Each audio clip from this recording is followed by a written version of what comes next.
Hey, to the person who sold me their car on September 21st, if this is September 24th and the rapture didn't happen, you're not getting your car back. If you are seeing this video, you are cooked. You missed the rapture. If you were hoping the rapture was gonna come so you didn't have to go to work tomorrow, I am sorry, you are cooked. You going to work. If you made social media posts happy about finally going home, I am sorry, you are cooked. Don't let anybody mock you. You are entitled to think that the rapture is coming. And if you believe that the rapture is coming, know that I completely support you. I'm gonna ask you to send me a DM so I can give you my account information, because you can't take it with you. So you may as well just send it to someone who is kind and caring and supportive. I am absolutely able to take care of all the resources that you're going to leave behind. I look forward to hearing from you. Safe travels on your journey, and thank you. A South African pastor, Pastor Mhlakela, made headlines when he boldly declared on live television that the rapture, the moment Christians believe Jesus will return for his followers, would happen on either September 23 or 24th, 2025. This shocking prediction has sparked debate, fear, and curiosity. Today, we'll look at what Pastor Mhlakela said, what the Bible actually teaches, and why predictions like this always stir up global attention. Watch and pay attention, and I will share my thought later. So a bunch of Christians on social media think that tomorrow, the 23rd, is the rapture, and they've been posting all over social media about it. And people are having a lot of fun with it. But let's talk about religious psychosis for a moment, shall we? My husband wanted me to request off work for September 23rd. So I requested off, and it was denied. And I wasn't stressing about it. But Thursday in the car, I prayed and I asked God, whenever the rapture happens, whether it is next week, next month, next year, can you please just arrange things where I can be home with my family when it happens? About 4 hours later, I was fired. That woman believes that God got her fired from her job so that she could spend the rapture with her family. She mentioned later, like, oh, I just gotten some extra PTO days and stuff, but then they decided to be upset about something I've been doing for 6 months but didn't get upset about until now. So they found out that you were doing something wrong and they fired you for it. It's not divine intervention, that's just getting caught. Thinking like that is not rational or logical, and it's not a sane, well mind that thinks that way. But that's pretty harmless, it would seem. This next woman I'm going to show you, and by the way, I want you to go find none of these people. Oh, these people are not doing well. This is not about making fun of them, okay?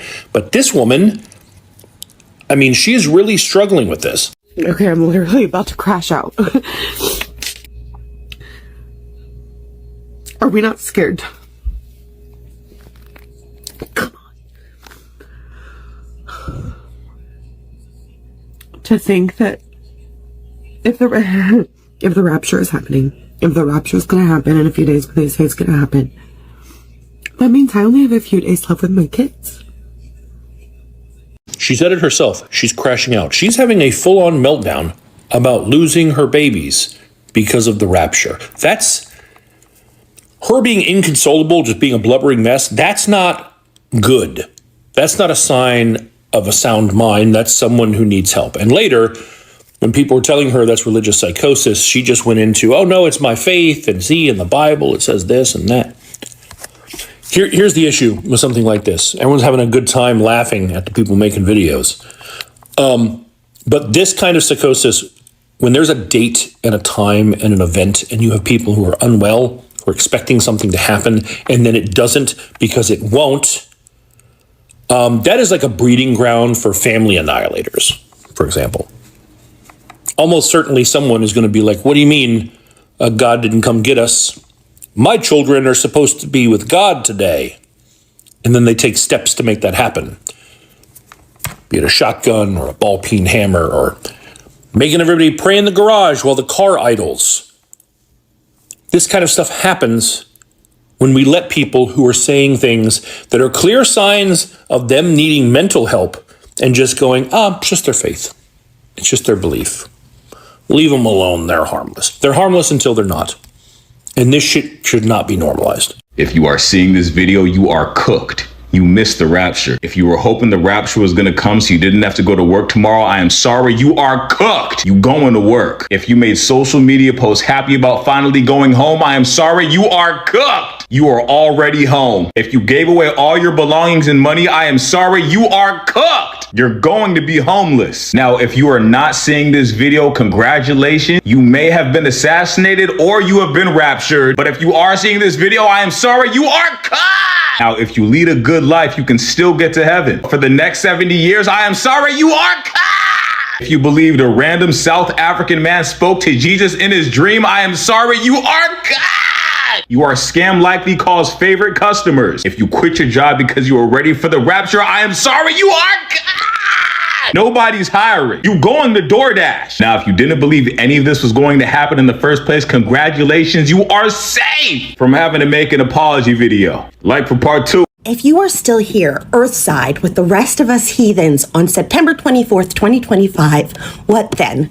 How does this change your ideology and how you move in this world? Will it make you reflect upon anything critically at all? Or will you just quietly move the goalpost? I don't want to hear about what you're doing to prepare your house for after you're beamed up or whatnot. I don't want to hear about all the Bibles you're stashing for those who are left behind because maybe they can find the Lord for its intrinsic value since the good ones have already been taken away. How will you change if you are still here on the 24th? That is all I want to know. So many of you justify your nonsense with this specific nonsense. So when you have put a timestamp, an expiration date on one of these things, what happens the day after it doesn't happen? Or does it not matter? Happy Rapture Day, bitch! Y'all still in this bitch. I bet y'all somewhere punching them up.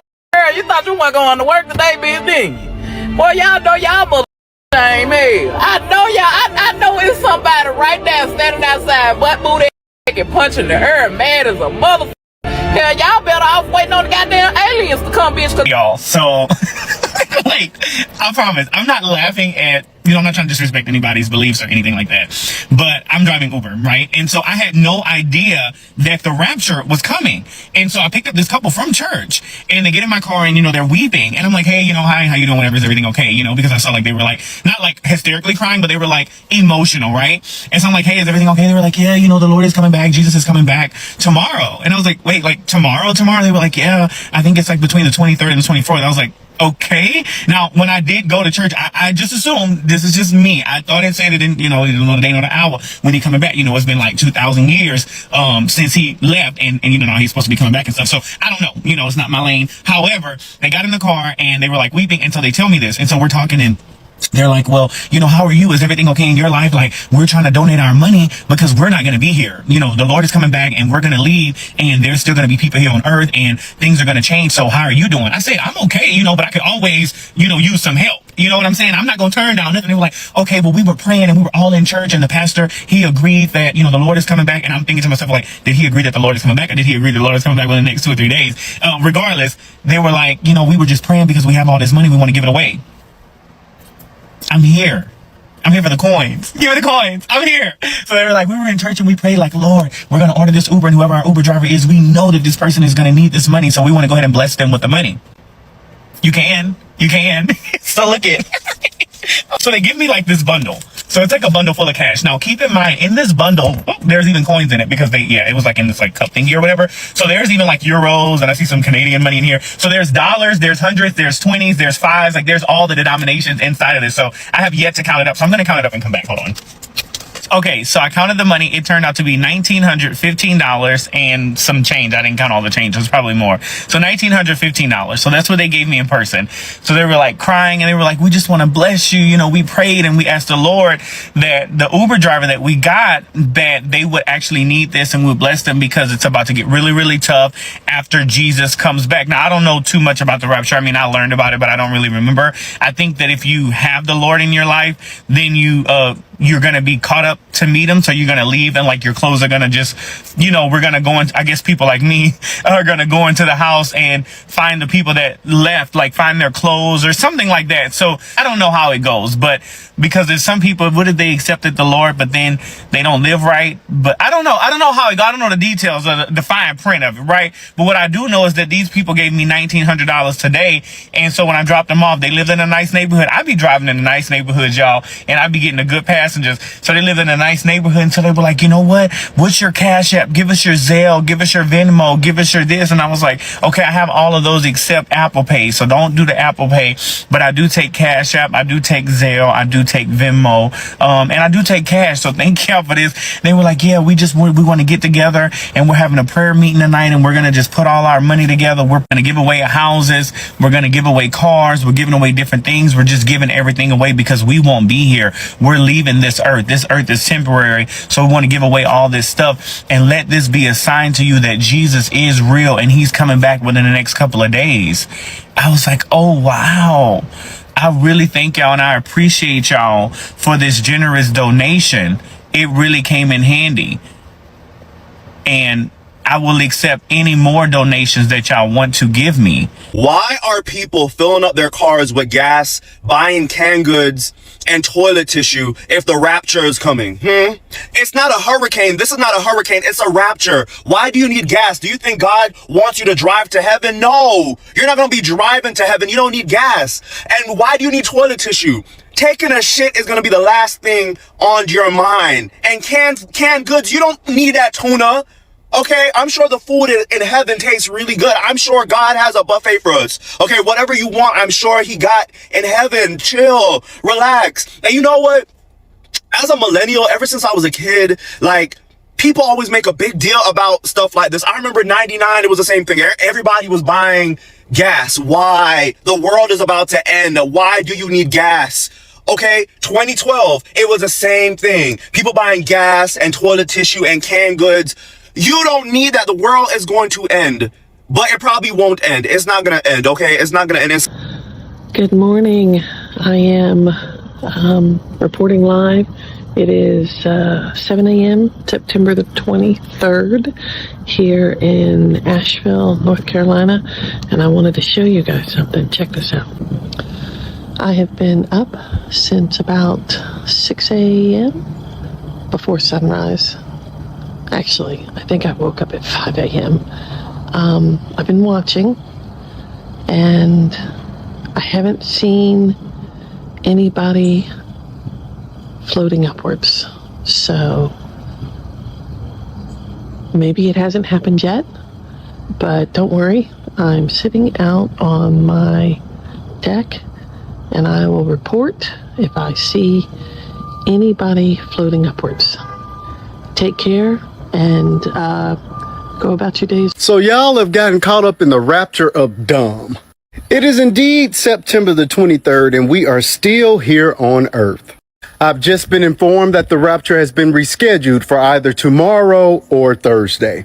It is my assumption that Lauryn Hill was in charge of creating a schedule for the Lord's return. Maybe God had to get his chakras in order. This is what happens when you guys do not study the word for yourselves. The word clearly says, no man or woman, or he, she, it, they, or we, will know the day or the hour. Please stop selling and giving your stuff away. Please continue to pay your mortgage, your light bill, your car notes, and put groceries in your home. And stop giving your money away to these snake oil salesmen that have proven today, will prove tomorrow, and even Thursday, that they are nothing more than false prophets. And please don't get caught up in the rapture of dumb. So today is Tuesday, September 23rd. And you know, people are saying that the rapture is supposed to happen today. I don't know if it already happened, if we still waiting for it to happen. Hey, I don't know, maybe they're going to do it in batches. Like they got a 9 o'clock batch, a 12 o'clock batch, a 3 o'clock and a 6 o'clock, maybe a last minute 9 o'clock PM batch. I don't know. I will say this. Brooklyn is uncharacteristically quiet and empty right now. I don't know where the people are at. They probably got raptured up already. I don't know. Or maybe they're all at work. I'm still here, so clearly I didn't get raptured. Maybe I'm gonna be in like one of the afternoon batches, the evening batches. I don't know. I'll probably still be here tomorrow. Did y'all get raptured? Are y'all watching this from heaven? If you watching this, let me know where you at in the comments. Are you on earth? You in heaven? Did you go to hell? I need to know where you at. Also, if there's any billionaires who get raptured, I know it won't be a lot of y'all because rich people don't go to heaven. But for the little bit who do go, can I have your house? Like if you got one of them big fancy apartment buildings in Manhattan, let me have it. Let me have that unit. But I hope you rapture up the property taxes with you because I'm not paying for. In his interview, Pastor Mhlakela confidently stated that the rapture would occur in late September 2025. He argued that the signs of the end times were already visible: wars, corruption, natural disasters, and the moral decline of society.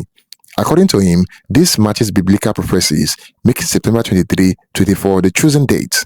This was a call to prepare their hearts and lives, but for skeptics, it was just another failed prediction waiting to happen.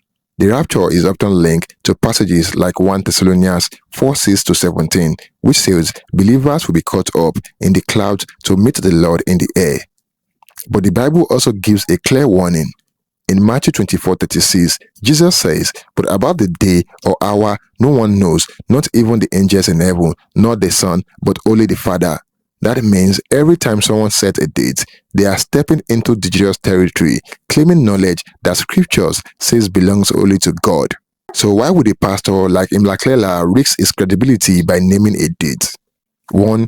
Urgency. Predictions wake up people, making them take faith seriously. 2. Control. Setting a date can rally followers and strengthen loyalty. 3. Hope. For struggling believers, the rapture is seen as an escape from suffering and injustice. Throughout history, similar predictions have been made in America, Europe, and Africa. Each time, the date passed without incident, but the pattern continues. In South Africa, Pastor Mhlakela's prophecies spread quickly through TV, social media, and word of mouth. Some Christians were filled with anticipation, fasting and repenting and preparing for the skies to open. Others were skeptical, pointing out that countless predictions in the past have all failed. When a date passes uneventually, believers can be left confused, disappointed, or even lost faith. That is the danger of tying hope to a calendar instead of the scripture. The Bible teaches believers to be watchful but not obsessed with dates. Jesus compared his return to a thief in the night, sudden, unexpected, impossible to schedule. However, the rapture never happened.